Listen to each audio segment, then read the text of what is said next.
I never thought I'd end up where I did, so lost, so consumed by darkness. My journey into Satanism wasn't something that happened overnight. It was a slow descent that began with curiosity, then fascination. It all started when I was a teenager, searching for meaning in a world that seemed cruel and indifferent. Religion didn't offer me any answers. The people who claimed to represent God felt judgmental and distant. I wanted something more, something that gave me control, power, and purpose. That's when I stumbled upon a book about the occult in a secondhand shop. It wasn't just a book, it felt like an invitation, a gateway to something forbidden and powerful. At first, it was harmless, just reading, exploring, and experimenting with rituals that seemed harmless. But as I delved deeper, I found myself surrounded by others who shared the same hunger for power. They welcomed me into their circle, a group of individuals who worshipped Satan not as a myth, but as a real and tangible force. They spoke of him not as a figure of evil, but as a liberator being who could grant freedom from the constraints of morality and religion. I was intrigued and, admittedly, seduced by the idea. For the first time in my life, I felt like I belonged somewhere. These people didn't judge me. They encouraged me to embrace my darkest desires, to reject guilt and embrace indulgence. And as I grew more involved, the rituals became more intense. The turning point came when I was introduced to the concept of blood sacrifices. I was told that blood held immense power. It was the essence of life itself and the ultimate offering to Satan.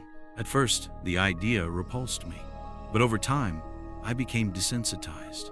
I started small animal sacrifices during rituals. Each act felt like a step deeper into something that both terrified and exhilarated me. I remember the moment I was asked to participate in a human sacrifice. It wasn't a demand, it was framed as an honor, a sign that I was ready to ascend to the next level of devotion. I should have felt fear, but instead, I felt pride. They told me that this act would seal my connection with Satan and unlock powers I couldn't imagine. Looking back, I realize how blind I was, how completely deceived I had become. I thought I was in control, but the truth was that I had lost control long ago. The further I went down this path, the darker and more oppressive it became. In those days, I avoided reflecting on the consequences. I didn't want to admit that I was on a path of destruction, not just for myself, but for anyone caught in my wake. I was consumed by the promise of power, blinded by the allure of being part of something greater than myself. The night I prepared for my first human sacrifice was a night I'll never forget. The air was heavy with anticipation, and I was surrounded by others who shared my beliefs. Everything was ready: the altar, the tools, the chanting. I was convinced this act would finally bring me the power and fulfillment I had been chasing for so long. But deep inside, a small part of me felt unease. It was faint, almost drowned out by the noise of my surroundings. But it was there, a tiny voice that whispered, "This isn't who you are." At the time, I ignored it, brushing it off as weakness or doubt. I thought I had silenced my conscience long ago. Little did I know that this night, which I thought would mark my ultimate devotion to darkness, would instead lead to something I could never have anticipated: a confrontation with a power far greater than anything I had ever experienced. The night of the ritual was unlike anything I had ever experienced. The energy in the air was thick, almost suffocating, as if the world itself was holding its breath. Everything had been meticulously planned. For weeks, I had been guided through every detail of the sacrifice: what to say, how to move, and the exact timing of every step. This wasn't just another ritual. This was the culmination of everything I had worked towards since joining the group. The location was chosen carefully: a secluded clearing in the woods, far from prying eyes. The altar was already prepared, a slab of stone decorated with symbols that I had come to recognize as sacred within our soul. Around it were candles, their flickering flames casting eerie shadows that seemed alive. The others were gathered, cloaked and silent, their presence both reassuring and intimidating. As I walked toward the altar, I felt a strange mix of emotions. There was excitement, a sense of pride that I had been chosen for this, but there was also a growing unease, something I couldn't quite put into words. It felt like the air itself was pressing down on me, whispering doubts I didn't want to acknowledge. The group's leader approached me, his eyes cold and piercing. He handed me the ceremonial dagger, its blade shining in the moonlight. "You're ready," he said, his voice steady and devoid of emotion. I nodded, even though I wasn't sure I believed. The victim, a young man who had been lured into the group under false pretenses, was brought forward.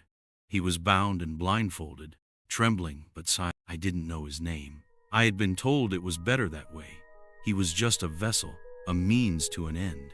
That's what I kept telling myself as I stood before him, dagger in hand. The chanting began, low and rhythmic, a sound that seemed to vibrate through my very bones.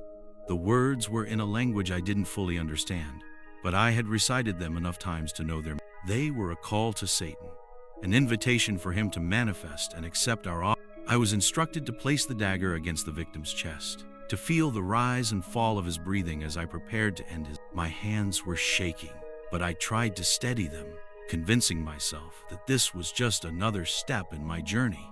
"It's for power," I told myself. "It's for liberation. This is what I've been working toward." But as the chanting grew louder, so did the voice in my head, the one I had tried so hard to silence.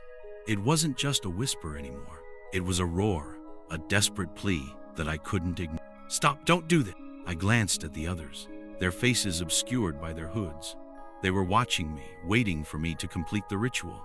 Failure wasn't an option. To back out now would mean rejection, humiliation, and possibly even worse. I took a deep breath and raised the dagger, my heart pounding so loudly that it drowned out the chanting. Time seemed to slow as I stood there, poised to cross a line that I knew I could never return. And then something happened. A sudden gust of wind extinguished the candles, plunging the clearing into darkness. The chanting faltered, replaced by murmurs of confusion. I froze, my grip on the dagger tightening as I tried to make sense of what was happening. In the silence that followed, I felt a presence of force so powerful and overwhelming that it brought me to my knees. It wasn't the darkness I had been chasing. It was something else entirely. The weight of it was unbearable, yet strangely comforting, as if it was pulling me back from the edge of an abyss. For the first time in years, I felt a glimmer of hope, a tiny spark of something I thought I had lost forever. But I didn't fully understand what was happening or what it meant. All I knew was that the ritual had been interrupted, and I couldn't go through with it.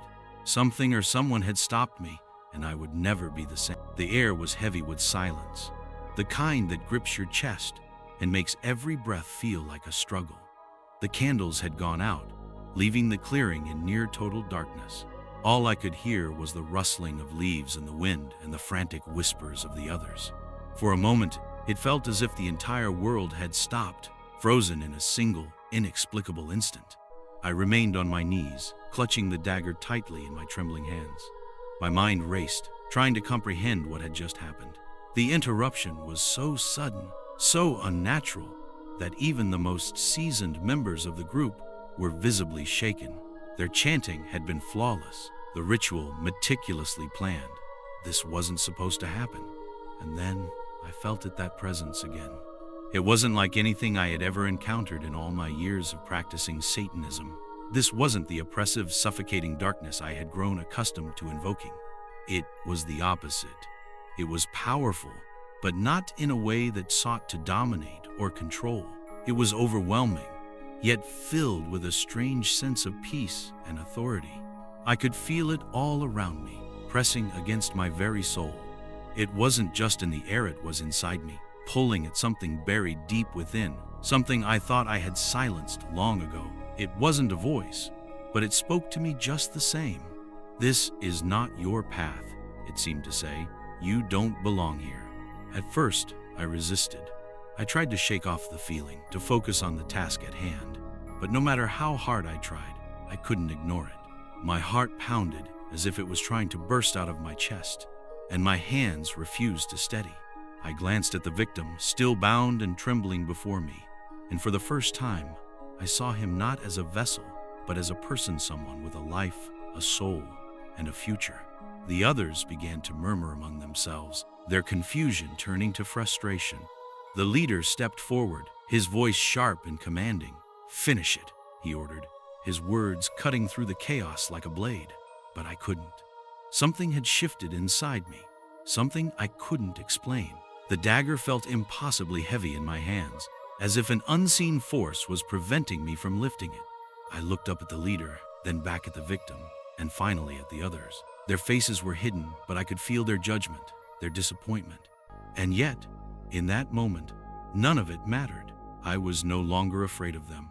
What I felt now was something far greater than fear, something I hadn't felt in years. It was hope.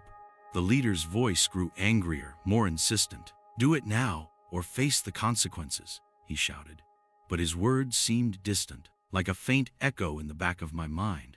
My focus was entirely on the presence that surrounded me, holding me steady and refusing to let me fall back into the abyss. Without thinking, I dropped the dagger. It hit the ground with a dull thud, and the sound seemed to reverberate through the clearing like a thunderclap.